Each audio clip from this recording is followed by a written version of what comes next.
बड़ी और अहम खबर अर्पिता, अरामको तेल रिफाइनरी पर हमले से जुड़ी हुई बड़ी और अहम खबर जानकारी मिल रही है। वहां पर जबरदस्त अटैक हुआ है।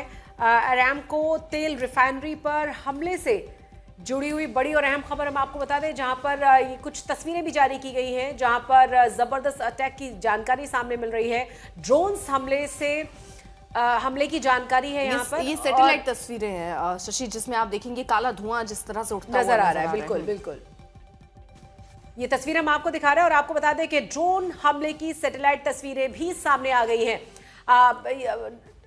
हमारे साथ हमारे दोनों ही संवाददाता लगातार बने हुए हैं। अशरफ, ये तस्वीरें काफी कुछ बयां करने के लिए काफी है। एक तो ये ड्रोन्स अटैक भी बहुत अलग तरह के युद्ध हम देख रहे हैं, और जब हम रशिया और यूक्रेन की बात करते हैं तभी भी बहुत इस तरह के अटैक्स हमने देखे हैं कि कितना ज्यादा क्षति पहुंचा रहे हैं। यहाँ पर ईरान की तरफ से कोशिश है कि कहीं ना कहीं जो गल्फ कंट्रीज़ में, जिसमें सबसे ज़्यादा हित अमेरिका का है, वो है ऑयल इकोनॉमी या ऑयल हम रिफाइनरी कहें। ये सऊदी अरब की जो बहुत बड़ी एक ऑयल रिफाइनरी है, इस पर भी अटैक हुआ।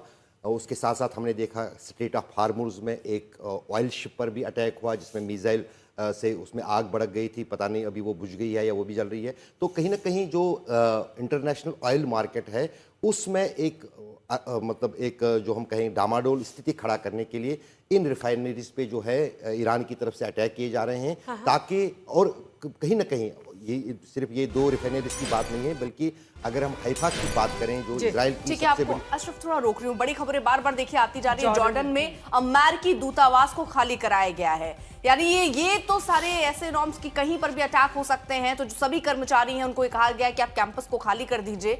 ये खतरे को भांपते हुए दरअसल ये प्रिकॉशंस लिए जा रहे हैं, और जिसमें ये कहा गया है कि आप दूतावास को खाली कर दीजिए। रोहित जरा इस पर विस्तार से जानकारी दे देंगे। रोहित, देखिए, अभी जैसे कि हमने थोड़ी देर पहले खबर दी थी कि कुवैत को हिट किया गया है, और उसके अगेन हम इंफॉर्मेशन कलेक्ट करने की कोशिश करेंगे कि कितना नुकसान हुआ है।